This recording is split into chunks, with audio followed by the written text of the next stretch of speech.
ಶ್ರೀ ಗುರುಭ್ಯೋ ನಮಃ. ಹರಿ ಓಂ.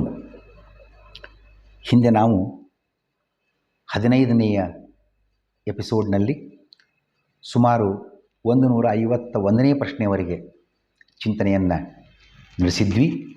ಇದೀಗ 16ನೆಯ ಎಪಿಸೋಡ್ನಲ್ಲಿ 152ನೇ ಪ್ರಶ್ನೆಯಿಂದ ಮುಂದಿನ ಪಾಠವನ್ನು ತಿಳಿಯೋಣ.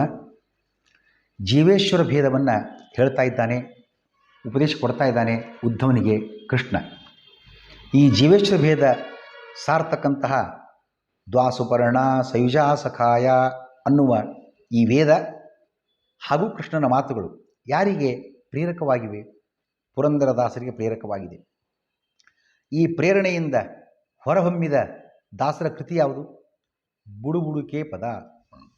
ದಾಸರು ಸಮರ್ಥಿಸಿದ ಜೀವೇಶ್ವರ ಭೇದ ಯಾವ ಮಾದರಿಯಲ್ಲಿದೆ ಅಂತ ನೋಡೋದಾಗಿದ್ದರೆ, ದಾಸರು ಆ ಬುಡುಬುಡುಕೆ ಪದದಲ್ಲಿ ಈ ಮಾತನ್ನು ಹೇಳ್ತಾರೆ. ಒಂದೇ ಹಕ್ಕಿ ಹಣ್ಣು ತಿಂತೈತೆ, ಮತ್ತೊಂದು ಹಕ್ಕಿ ನೋಡುತ್ತದಪ್ಪ, ಹಣ್ಣು ತಿಂದ ಹಕ್ಕಿ ಬಡವಾಗೈತೆ, ತಿನ್ನದ ಹಕ್ಕಿ ಬಲಿತೈತಣ್ಣ. ಇದು ದಾಸರು ಹೇಳ್ತಕ್ಕಂಥ ಬುಡುಬುಡುಕೆ ಪದದ ಒಂದು ನುಡಿ. ಎರಡು ಪಕ್ಷಿಗಳು ಮರದಲ್ಲಿ ಕುಳಿತಿವೆ. ಒಂದು ಹಕ್ಕಿ ಮಾತ್ರ ಹಣ್ಣು ತಿಂತಾ ಇದೆ, ಮತ್ತೊಂದು ಹಕ್ಕಿ ನೋಡ್ತಾ ಇದೆ. ಯಾವ ಪಕ್ಷಿ ಹಣ್ಣು ತಿಂತಾ ಇದೆ ಅದು ಬಡವಾಗಿದೆ, ಸೊರಗಿದೆ ಅಂತ ಅರ್ಥ. ಮೈಸೂರು ಬೆಂಗಳೂರು ಭಾಷೆಯಲ್ಲೆಲ್ಲ ಬಡವಾಗಿರೋದು ಅಂದರೆ ಸೊರಗೋದು ಅಂತ ಅರ್ಥ. ಇನ್ನೊಂದು ಪಕ್ಷಿ ತಿನ್ನದ ಹಕ್ಕಿ ದಷ್ಟಪುಷ್ಟವಾಗಿದೆ. ಅಲ್ರಿ, ಹಣ್ಣು ತಿಂದರೆ ದಪ್ಪ ಆಗಬೇಕು, ಸೊರಗೋದಲ್ಲ. ಯಾವುದೋ ಹಣ್ಣು ತಿಂದಿರ್ತಕ್ಕಂಥದ್ದು. ಮತ್ತು ದಾಸ ಹೇಗೆ ಹೇಳ್ತಾರೆ?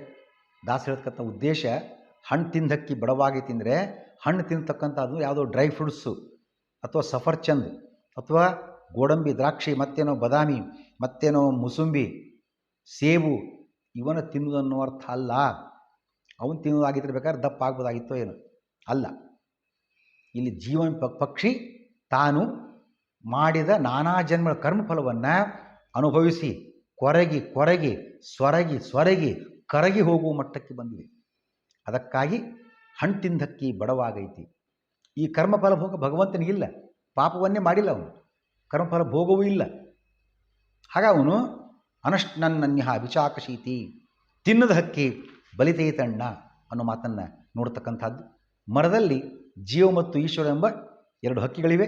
ಅವುಗಳಲ್ಲಿ ಜೀವ ಎಂಬ ಪಕ್ಷಿಯು ತಾನು ಮಾಡಿದ ನಾನಾ ಜನ್ಮ ಕರ್ಮಗಳ ಫಲವನ್ನು ಉಣ್ಣುತ್ತಾ ಆಗಲಂತೆ ಸೊರಗಿ ಕೊರಗಿ ಕರಗಿ ಹೋಗುವ ಮಟ್ಟ ತಲುಪಿದೆ.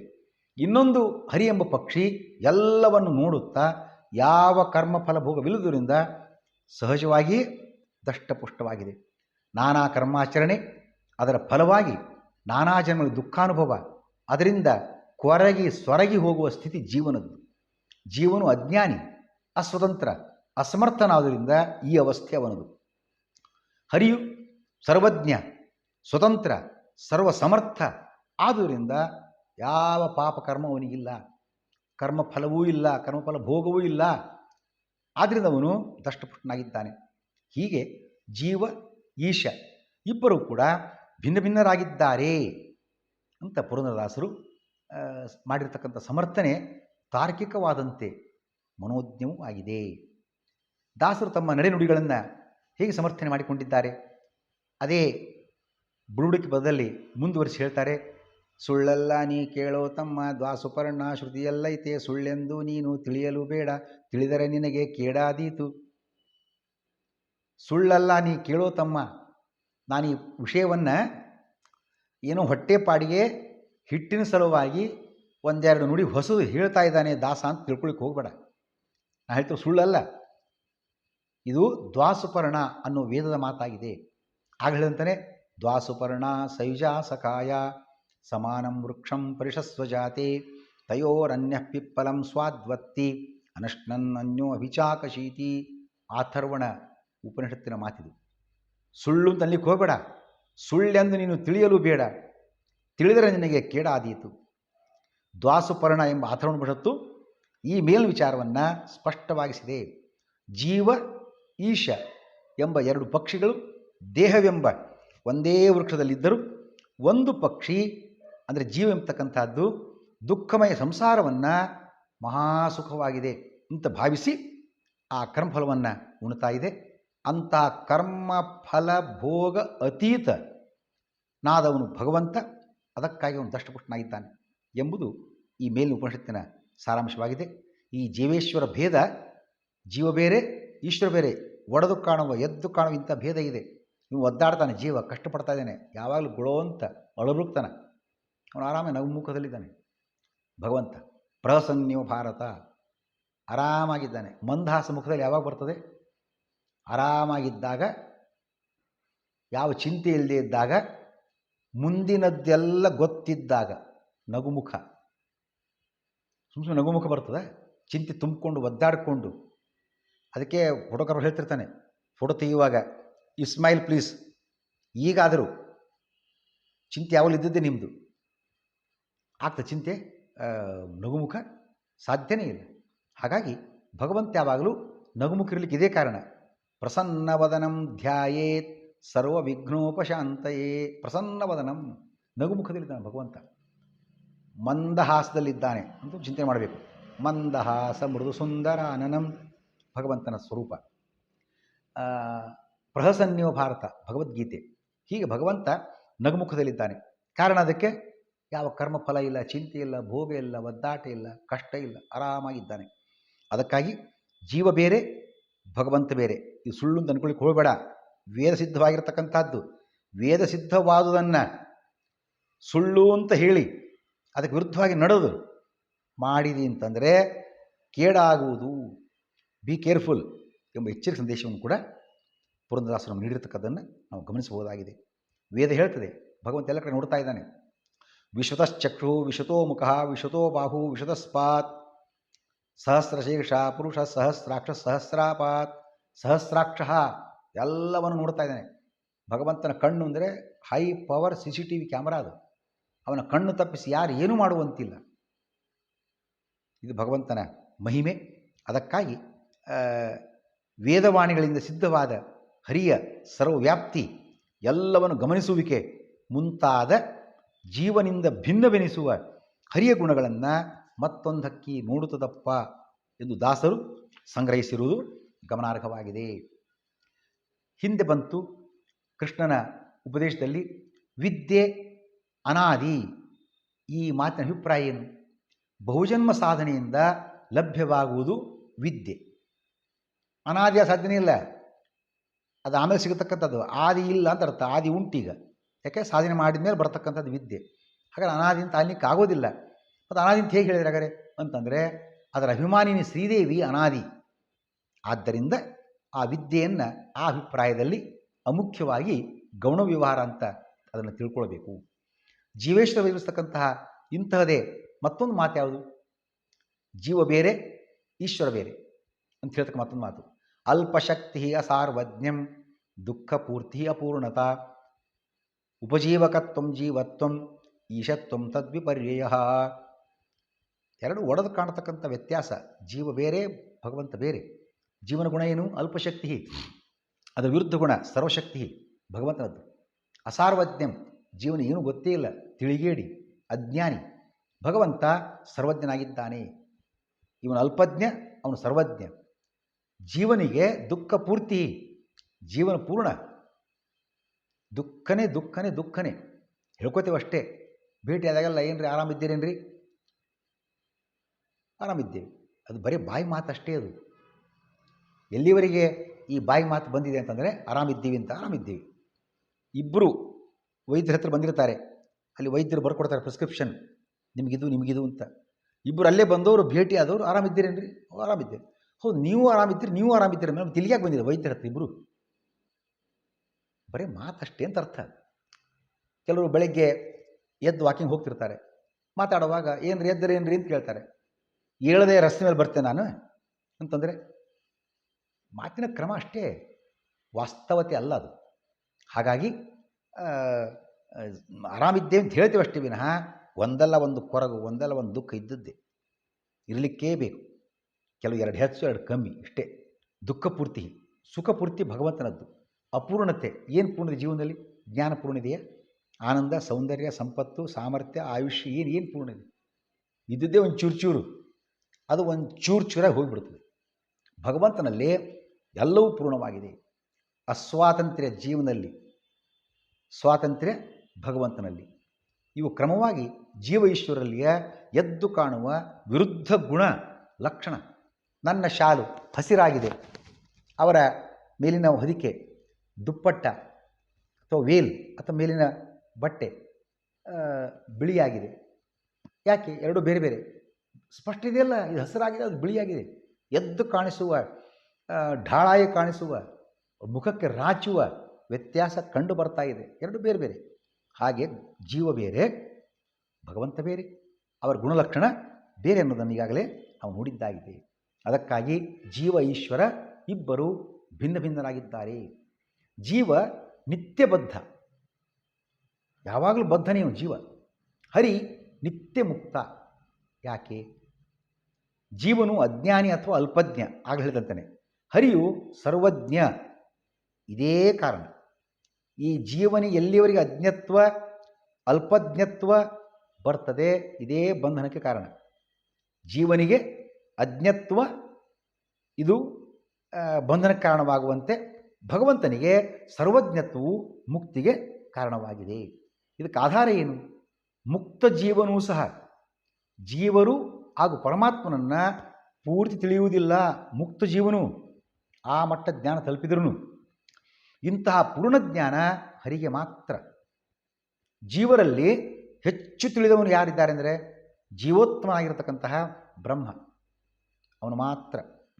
ಬ್ರಹ್ಮಾದಿಗಳಿಗೂ ಸಹಿತ ಇಂಥ ಒಂಚೂರು ಜ್ಞಾನ ಬಂದಿತ್ತು ಅಂದರೆ ಅದು ಹರಿಯ ಅನುಗ್ರಹದಿಂದ. ಅರ್ಜುನ ಕೃಷ್ಣ ಹೇಳ್ತಾನೆ, ಅರ್ಜುನ ನಾನು ಮಾತ್ರ ನಿನ್ನ ನನ್ನ ಎಲ್ಲ ಜನ್ಮಗಳನ್ನು ತಿಳಿದಿದ್ದೇನೆ. ತಾನ್ಯಹಂ ವೇದ ಸರ್ವಾಣಿ ನತ್ವಂ ವೇತ್ತ ಪರಂತಪ. ಜನ್ಮಾನಿ ತವಚಾರ್ಜುನ, ನನಗೂ ನಿನಗೂ ಬೇಕಾದಷ್ಟು ಜನ್ಮಗಳಾಗಿವೆ. ಅದನ್ನು ನಾನು ಬಲ್ಲೆ, ನಿನಗೆ ಗೊತ್ತಿಲ್ಲ ಅಷ್ಟೇ ಅದು ಅಂತ ಕೃಷ್ಣ ಹೇಳಿದ. ಈ ಕಾರಣಕ್ಕೋಸ್ಕರ ಜ್ಞ ಅಂದರೆ ತಿಳಿದವನು, ಬಲ್ಲವನು. ಅದಕ್ಕೆ ಸೇರಿಸಿಬಿಟ್ರೆ ಅಜ್ಞ, ತಿಳಿಯದವನು ಅಂತ ಅರ್ಥ. ಎಲ್ಲವನ್ನೂ ತಿಳಿದವನು ಹರಿ. ಜೀವ ಅಜ್ಞ, ತಿಳಿದಿಲ್ಲ, ಸ್ವಲ್ಪ ತಿಳಿದವನು ಜೀವ. ಈ ಕಾರಣಕ್ಕಾಗಿ ಇವರಲ್ಲಿ ಭೇದ ಉಂಟು ಅನ್ನೋ ಮಾತನ್ನು ನೋಡ್ತಕ್ಕಂಥದ್ದು. ಭಗವಂತ ಅಜ್ಞಾ ಜೀವಾಸ್ತು ಕಥ್ಯಂತೆ ಮುಕ್ತ ಅತ್ಯಲ್ಪ ವೇದನಾತ್ ಜ್ಞ ಇತ್ಯೇವ ಉಚ್ಯತೆ ನಿತ್ಯಂ ಸರ್ವವೇತೃತ್ವತೋ ಹರಿಹಿ. ಅವನಿಗೆ ಜ್ಞ ಅಂತ ಕರೀತಾರೆ. ಯಾರಿಗೆ? ಭಗವಂತನಿಗೆ. ಯಾಕೆ? ಎಲ್ಲವನ್ನು ತಿಳಿದಿದ್ದಾನೆ. ಇವನು ಅಜ್ಞ, ಜ್ಞ ಅಲ್ಲ. ಹೀಗೆ ಎಷ್ಟು ಡಿಫ್ರೆನ್ಸ್ ಇಬ್ಬರು ಇರತಕ್ಕಂಥದ್ದು. ಆ ವಿವರವನ್ನು ವಿನಿರ್ಣಯ ಗ್ರಂಥ, ವೈಶೇಷ್ಯ ಗ್ರಂಥ, ಆಗ ಹೇಳ್ತಾರೆ ಭಗವದ್ಗೀತೆ, ತಾನ್ಯಹಂ ವೇದ ಸರ್ವಾಣಿ ಮುಂತಾದ ಗ್ರಂಥಗಳಲ್ಲಿ ಈ ಎಲ್ಲ ವಿವರ ನಮಗೆ ನೋಡಲಿಕ್ಕೆ ಸಿಗ್ತದೆ. ಜೀವನು ಬದ್ಧ ಎನಿಸಲಿಕ್ಕೆ ಮತ್ತೊಂದು ಕಾರಣ ಏನು? ಒಂದಾಯಿತು ಅವನು ಅಜ್ಞನಾಗಿದ್ದಾನೆ ಅಂತ. ಜೀವನು ಅಸ್ವತಂತ್ರ, ಹರಿಯ ಅಧೀನ. ಜೀವನು ತಾನೇ ಸ್ವತಂತ್ರನೆಂದು ತಪ್ಪಾಗಿ ತಿಳಿದು ಕರ್ಮಾಚರಣೆಗೆ ತೊಡಗಿದರೆ ಬದ್ಧನಾಗುತ್ತಾನೆ.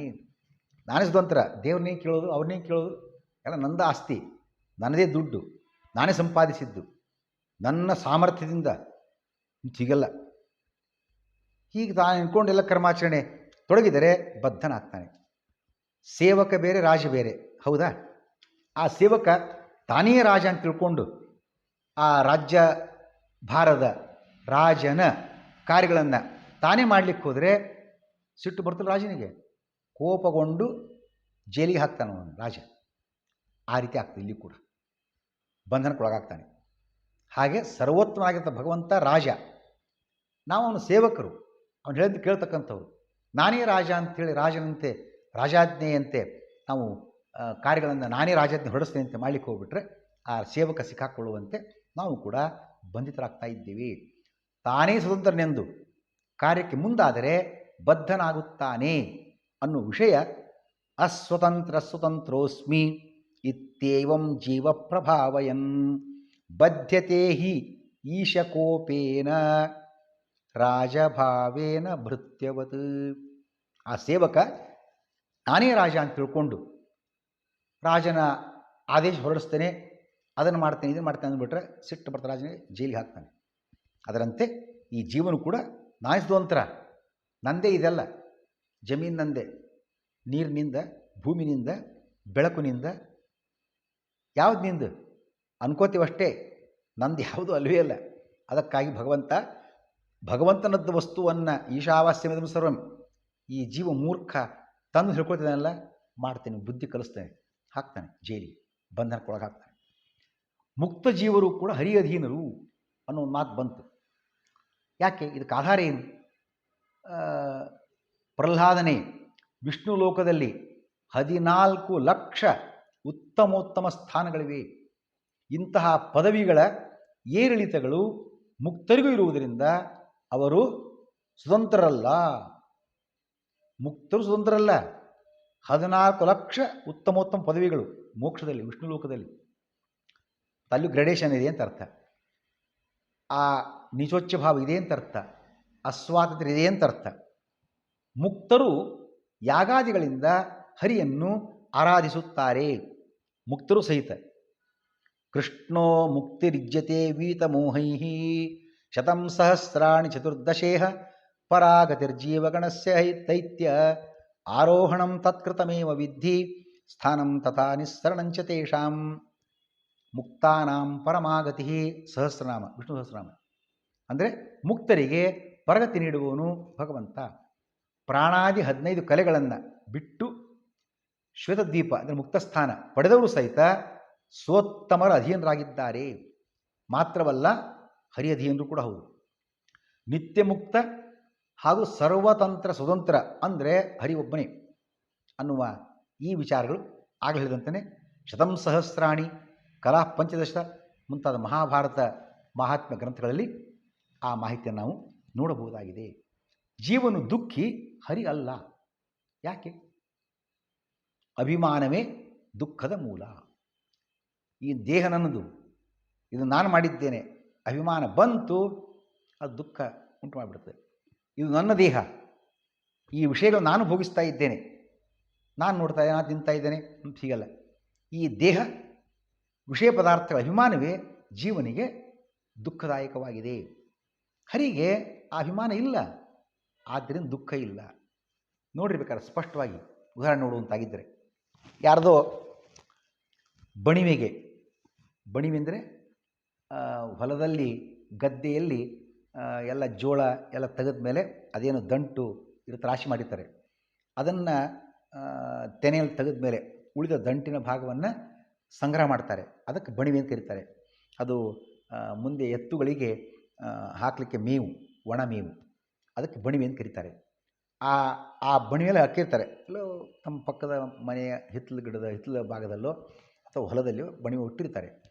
ಆ ಬಣಿವೆಗೆ ಯಾರೋ ಬೆಂಕಿ ಬಿದ್ದಿದೆ ಅಂತ, ಯಾರ್ದೋ ಬಣಿವೆಗೆ ಬೆಂಕಿ ಬಿದ್ದಿದೆ ಸುದ್ದಿ ಕೇಳಿದಾಗ ಇವ್ನು ಕೇಳೋದು ಏನು ಮಾಡ್ತಾನೆ? ಹೌದಾ, ಆರಾಮಾಗಿ ಕೂಲಾಗಿ, ಎಷ್ಟೊತ್ತಿಗೆ ಬೆಂಕಿ ಬಿತ್ತಂತೆ, ಎಷ್ಟೊತ್ತು ಉರಿತಂತೆ, ಏನೇನೋ ಮಾಹಿತಿ, ಆರಾಮಾಗಿ ಕೂಲಾಗಿ. ಅದೇ ಅಕಸ್ಮಾತ್ ತನ್ನ ಬಣಿವೆಗೆ ಬೆಂಕಿ ಬಿದ್ದಿತ್ತು ಅಂದರೆ, ನಿಮ್ಮ ಬಣಿಗೆ ಬೆಂಕಿ ಬಿದ್ದಿದೆ ನೋಡ್ರಿ ಅಂತ ಹೇಳಿದಾಗ ಸುಮ್ಮನಿರ್ತಿದ್ದೆ ಇವನು. ಓಡ್ತಾನೆ, ಯಪ್ಪ ಅಯ್ಯೋ ರಾಮ, ಸತ್ಯ ನಾನು, ಹೋಯ್ತಲ್ಲ ನಂದು, ಸರ್ವನಾಶ ಆಯಿತು ಅಂತೇನೆಲ್ಲ ಪ್ರಯತ್ನ, ಹೋರಾಟ.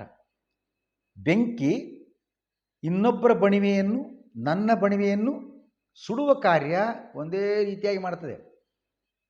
ಆದರೆ ಅಲ್ಲಿ ಇನ್ನೊಬ್ಬರ ಬಣಿವೆ ಬೆಂಕಿ ಬಿದ್ದಾಗ ನನ್ನ ಪ್ರತಿಕ್ರಿಯೆ, ನನ್ನ ಭಾವನೆ ಬೇರೆ. ಯಾಕೆ? ಅಲ್ಲಿ ಅಭಿಮಾನ ಇಲ್ಲ, ಯಾರ್ದೋ. ನನ್ನ ಬಣಿವೆಗೆ ಬೆಂಕಿ ಬಿದ್ದಾಗ ಒದ್ದಾಟ, ಹೋರಾಟ, ಚೀರಾಟ. ಯಾಕೆ? ನನ್ನದು. ಈ ನನ್ನದೆಂತಕ್ಕಂಥ ಅಭಿಮಾನವೇ ದುಃಖಕ್ಕೆ ಕಾರಣವಾಗ್ತಾ ಇದೆ. ಮತ್ತೊಂದು ಉದಾಹರಣೆ ನೋಡೋದಾಗಿದ್ದರೆ, ವಿವಾಹ ಪೂರ್ವದಲ್ಲಿ ಆ ವಧುವಿಗೆ ಎಷ್ಟೇ ಕಾಯಿಲೆ, ಏನೇ ಕಾಯಿಲೆ ಬಂದರೂ ಕೂಡ ಆತಂಕಗೊಳ್ಳದ ಪತಿರಾಯ ನೂತನ ವಿವಾಹಿತ ವಧುವಿಗೆ ಮದುವೆ ದಿವಸನೇ ಅಥವಾ ಮರುದಿವಸನೇ ಲಗ್ನದ ಗದ್ದಲದಲ್ಲಿ, ವಿವಾಹದ ಗಲಾಟೆಯಲ್ಲಿ ಒಂದು ಸಣ್ಣ ನೆಗಡಿ ಆದರೂ ಕೂಡ ಅಂತಾನೆ, ಚಿಂತೆ ಮಾಡಬೇಡ, ಇಲ್ಲೇ ಸ್ಪೆಷಲಿಸ್ಟ್ ಇದ್ದಾರೆ, ಅವರ ಹತ್ರ ಹೋಗೋಣ, MD FRC ಆವಾಗಿಂದು ಸೂಪರ್ ಸ್ಪೆಷಲಿಸ್ಟ್ ಇದ್ದಾರೆ, ಅವ್ರ ಹತ್ರ ಹೋಗೋಣ ಅಂತ ಹೇಳ್ತಾನೆ. ಯಾಕೆ? ನನ್ನ ಹೆಂಡತಿ ಅನ್ನೋ ಅಭಿಮಾನ. ನಿನ್ನೆವರೆಗೆ ಯಾರೋ ಏನು ನೆಗಡಿ ಎಲ್ಲ ಮತ್ತೊಂದೇನು ರೋಗ ಬಂದರೂ ಚಿಂತೆ ಮಾಡಿದ್ದಿಲ್ಲ. ಆ ಕಾರಣಕ್ಕೋಸ್ಕರ ಈ ನನ್ನ ಹೆಂಡತಿ ಅಂತಕ್ಕಂಥ ಅಭಿಮಾನ ಬಂತು, ಅಲ್ಲಿ ದುಃಖನೋ ಚಿಂತೆನೋ ಪ್ರಾರಂಭ ಆಯಿತು. ಹಾಗೆಯೇ ದಪ್ಪ ಇದ್ದಿದಿ ಕಪ್ಪಗಿದ್ದಿದಿ ಅನ್ನೋ ಮಾತಿನಿಂದ ಯಾರಿಗೆ ದುಃಖ ಆಗ್ತದೆ? ನಾನು ಎಚ್ಚರವಾಗಿದ್ದಾಗ ನನಗೆ ಯಾರಾದರೂ ಅಂದರೆ ದುಃಖ ಆಗ್ತದೆ. ಅದೇ ಆರಾಮ್ ಮಲಗಿದೆ ಅಂತ ತಿಳ್ಕೊಂಡು ಜೋಡಿ ನಿದ್ದೆ ಗಾಢ ನಿದ್ರೆ ಪಕ್ಕದಲ್ಲೇ ಕುತ್ಕೊಂಡು ಏನೆಲ್ಲ ಬೈದ್ರೂ ನಮಗೆ ನಿದ್ದೆಯಲ್ಲಿ ಎಚ್ಚರ ಇರುವುದಿಲ್ಲಲ್ಲ, ಮನಸ್ಸು ಪುನೀತ ನಾಡಿ ಪ್ರವೇಶ ಮಾಡಿರ್ತದೆ. ಹಾಗಾಗಿ ಅಭಿಮಾನಿ ದೇಹದ ಅಭಿಮಾನ ಇರೋದಿಲ್ಲ. ವಾಸ್ತವವಾಗಿ ಆತ್ಮ ದಪ್ಪನೂ ಅಲ್ಲ ಕಪ್ಪೂ ಅಲ್ಲ. ದೇಹಾಭಿಮಾನ ಯಾರಿಗಿಲ್ಲ ಅವ್ರಿಗೆ ದುಃಖ ಆಗೋದೇ ಇಲ್ಲ. ಆ ಮಲಗಿದಾಗ ನಮ್ಮ ಪಕ್ಕಕೊಂಡು ಏನೆಲ್ಲ ಬೈದ್ರೂ ನಮಗೇನು ಅನಿಸೋದೇ ಇಲ್ಲ. ಅದು ಎಚ್ಚರವಾಗಿದ್ದಾಗ ಅವನು ಬೈಯೋದಿರಲಿ, ತುಟಿ ಅಲಗಾಡಿಸಿದ್ರು ಸಾಕು, ಏನು ಬೈತಾ ಇದ್ದಾನೆ ಬಹುಶಃ, ತುಟಿ ಅಲಗಾಡ್ತಾ ಇದೆ ಅಂತ ಊಹೆ ಮಾಡಿಕೊಂಡು ಸುಮ್ಮನೆ ಕಲ್ಪನೆ ಮಾಡ್ಕೋತೀವಿ. ಅಭಿಮಾನ. ಜಡಭರತನಿಗೆ ಆ ರಘುಗಣ ರಾಜ ಏನಪ್ಪ ಊಟ ಮಾಡಿ 3 ತಿಂಗಳಾಯಿತೋ 6 ತಿಂಗಳಾಯಿತೋ ಅಂತ ವ್ಯಂಗ್ಯವಾಗಿ ಮಾತಾಡ್ತಾನೆ, ದಪ್ಪಗಿದ್ದಿದ್ದು ಅಂತ ಒಂದು ಭಾವನೆಯಿಂದ. ಆಗ ಜಡಭರತ ಅಂದ, ಪ್ರಭುಗಳೇ ನನ್ನ ದೇಹಾಭಿಮಾನವೇ ಇಲ್ಲ, ನೀವೇನಂದ್ರೂ ನನಗೆ ನೋವು ಆಗೋದೇ ಇಲ್ಲ. ದೇಹಾಭಿಮಾನ ತೊರೆದಿರ್ತಕ್ಕಂಥ ಜಡಭರತನಂಥ ಯೋಗಿಗಳಿಗೆ ದುಃಖವೆಲ್ಲಿ ಅನ್ನುವ ಈ ಎಲ್ಲ ಮಾತಿನ ವಿವರವನ್ನು ನಾವು ಶರೀರಸ್ಥೋಪಿ ವಿದ್ವತ್ವಾತ್ ನ ವಿಷ್ಣುರ್ಬದ್ಧತೆ ಕ್ವಚಿತ್ ಅವಿದ್ವತ್ವಾತ್ತು ತತ್ರೈವ ದೇಹೇ ಜೀವಸ್ತು ಬದ್ಧತೆ. ನಮ್ಮ ದೇಹದಲ್ಲಿ ಭಗವಂತ ಇದ್ದಾನೆ, ಅವನಿಗೆ ಬಂಧನ ಇಲ್ಲ. ಜೀವನಿಗೆ ಬಂಧನ ಇದೆ. ಯಾಕೆ? ಇವನು ಅಜ್ಞಾನಿ, ಮೋಹ ಅಭಿಮಾನಕ್ಕೆ ಒಳಗಾಗಿದ್ದಾನೆ. ಭಗವಂತನಿಗೆ ಈ ಮೋಹವೂ ಇಲ್ಲ, ಅಜ್ಞಾನವೂ ಇಲ್ಲ, ಅಭಿಮಾನವೂ ಇಲ್ಲ. ಈ ಅಭಿಮಾನ ಆಸಕ್ತಿಗಳೇ ದುಃಖಕ್ಕೆ ಮೂಲ. ಯಾರೋ ದೇವ್ರ ಮುಂದೆ ರಂಗೋಲಿ ಹಾಕ್ತಾರೆ ಅಂತ ಇಟ್ಕೊಳ್ಳೋಣ, ಭಾಗವತ ಪ್ರವಚನ ಸಪ್ತಾಹ ನಡೆದಿದೆ, ರಂಗೋಲಿ ಹಾಕ್ತಾರೆ. ಭಗವಂತನ ಪ್ರೀತಿಗಾಗಿ ಹರಿಪ್ರೀತಿಗಾಗಿ ಅಂತಾಗಿದ್ದರೆ ಯಾರು ಹೊಗಳಿ ಬಿಡಲಿ ನೋಡಲಿ ಬಿಡಲಿ ಏನು ದುಃಖ ಆಗೋದಿಲ್ಲ. ಆದರೆ ನನ್ನ ಕಲೆಯನ್ನು ಪ್ರಶಂಸೆ ಮಾಡಬೇಕು ಅವರು. ನನ್ನ ಕಲೆಕ್ಷನ್ ಅಂದ್ರೇನು, ಸೆಲೆಕ್ಷನ್ ಅಂದ್ರೇನು ನಮ್ಮ ಜನರು ನೋಡಿ ಹೇಳಬೇಕು. ಅದು ನಾನು ನೋಡಲಿಲ್ಲ ಅಂದರೆ ನಾನು ಅಂದ್ಬಿಡ್ತೇನೆ, ಇಷ್ಟು ಜನ ಬಂದಿದ್ದಾರೆ ಭಾಗವತ ಪ್ರವಚನಕ್ಕೆ, ಇಷ್ಟು ಜನ ಬಂದಿದ್ದಾರೆ ಮಠಕ್ಕೆ ದೇವಸ್ಥಾನಕ್ಕೆ, ಒಬ್ಬರಿಗಾದ್ರೂ ಬುದ್ಧಿ ಇದೆಯಾ? ಬುದ್ಧಿನೇ ಇಲ್ಲ. ಯಾಕಿಲ್ಲ? ನಾನು ಹಾಕಿದ ರಂಗೋಲಿಯನ್ನು ಯಾರೂ ನೋಡಿಲ್ಲ, ಅಬ್ಸರ್ವ್ ಮಾಡಿಲ್ಲ, ಯಾರು ಹಾಕಿದ ರಂಗೋಲಿ ಇದನ್ನು ಕೇಳಲಿಲ್ಲ, ನನ್ನ ಹೈಲೈಟ್ ಆಗಿಲ್ಲ ವಿಷಯಲ್ಲಿ. ಅದಕ್ಕಾಗಿ ದುಃಖ. ದೇವರ ಪ್ರೀತಿಗಾಗಿ ಹಾಕಿದರೆ ಸಮಸ್ಯೆನೇ ಇಲ್ಲ. ಬಂದಿರೋ ಸಮಸ್ಯೆ ಇದು. ನಾವು ನಮ್ಮ ಸ್ವಂತ ಅಭಿಮಾನ, ಆಸಕ್ತಿ, ಅಟ್ಯಾಚ್ಮೆಂಟ್ ಇಟ್ಟುಕೊಂಡು ಕಾರ್ಯವನ್ನು ಮಾಡಿದಾಗ, ಅಭಿಮಾನಿಕೊಂಡು ಕಾರ್ಯ ಮಾಡಿದಾಗ ದುಃಖ ಆಗ್ತದೆ. ಅದಿಲ್ಲ, ದುಃಖ ಆಗೋದೇ ಇಲ್ಲ. ಭಗವದ್ಗೀತೆ ಈ ಅಟ್ಯಾಚ್ಮೆಂಟನ್ನೇ ಕಳೆದು ಡಿಟ್ಯಾಚ್ಮೆಂಟ್, ಅನಾಸಕ್ತಿ ಯೋಗವನ್ನು ಹೇಳಿಕೊಡ್ತಾ ಇದೆ. ಅನಾಸಕ್ತಿ ಇದು ಭಗವಂತನದ್ದು, ಭಗವಂತನ ಸೇವೆ, ಭಗವಂತನ ಪೂಜೆ. ಅಲ್ಲಿ ಯಾರಾದರೂ ಅದನ್ನು ರೆಕಗ್ನೈಸ್ ಮಾಡಿದರೂ ಸರಿ, ಬಿಟ್ಟರೂ ಸರಿ, ನನಗೇನು ಚಿಂತೆ ಇಲ್ಲ. ಈ ಅನಾಸಕ್ತಿ ಅಂದರೆ ಅನಸ್ತೇಷಿಯಾ ಅಂತ ಅರ್ಥ. ಹೇಗೆ ಅನಸ್ತೇಷಿಯಾ ಕೊಡ್ತಾರೆ ಆಪರೇಷನ್ ಮಾಡುವಾಗ, ವೇದನಾ ನಿರೋಧಕ ಇಂಜೆಕ್ಷನ್ ಇದ್ದಂತೆ ಈ ಅನಾಸಕ್ತಿಯನ್ನು ಬೆಳೆಸ್ಕೊಳ್ಬೇಕು. ಅಂದಾಗ ದುಃಖ ತಾನಾಗಿಯೇ ಕಮ್ಮಿ ಆಗ್ತದೆ. ಭಗವಂತನಿಗೆ ದುಃಖ ಯಾಕಿಲ್ಲ? ಅಸಂಗೋಖೇಯಂ ಪುರುಷ ಅಂತ ಹೇಳ್ತದೆ ವೇದ. ಹರಿಗೆ ದುಃಖವಿರದಿರಲಿಕ್ಕೆ ಕಾರಣ ಅವನು ಎಲ್ಲವನ್ನ ಮಾಡಿಯೂ ಮಾಡದವಂತೆ ಇದ್ದಾನೆ. ಈ ಹಣ್ಣು ಹಂಪಲು ತರಕಾರಿ ಎಲೆ ಹೂವು ಕಾಯಿ ಗಿಡ ಮರ ಈಚ್ ಆ್ಯಂಡ್ ಎವ್ರಿಥಿಂಗ್ ಎಲ್ಲವೂ ಭಗವಂತ ಮಾಡಿದ್ದೆ. ಬಟ್ ಯಾವುದರ ಮೇಲೂ ಸಹಿತ ಮೇಡ್ ಬೈ ಗಾಡ್ ಅಂತಿದೆಯಾ? ಆದ್ದರಿಂದ ಭಗವಂತ ಆರಾಮಾಗಿ ಸುಖವಾಗಿದ್ದಾನೆ. ನಮ್ದು ಆಗಲ್ಲ. ಒಂದು ಚಿತ್ರ ತೆಗೆದ್ವಿ, ಕೆಳಗೊಂದು 1/4 ಜಾಗ ಬಿಟ್ಕೋತೀವಿ, ಆರ್ಟ್ ಬೈ ನನ್ನ ಹೆಸರು ಬರಬೇಕು. ಇದೇ ದುಃಖಕ್ಕೆ ಮೂಲ ಅನ್ನೋ ಮಾತನ್ನು ನೋಡ್ತಕ್ಕಂಥದ್ದು. ಹಾಗಾಗಿ ದುಃಖವನ್ನು ಕಳೆದುಕೊಳ್ಬೇಕು ಅಂತಾಗಿದ್ದರೆ ಈ ಅಭಿಮಾನವನ್ನು ತ್ಯಾಗ ಮಾಡಬೇಕಾಗಿದೆ ಅಂತ ಕೃಷ್ಣ ಉಪದೇಶ ನೀಡುತ್ತಾನೆ. ಶ್ರೀಕೃಷ್ಣ ನಮಸ್ತೆ.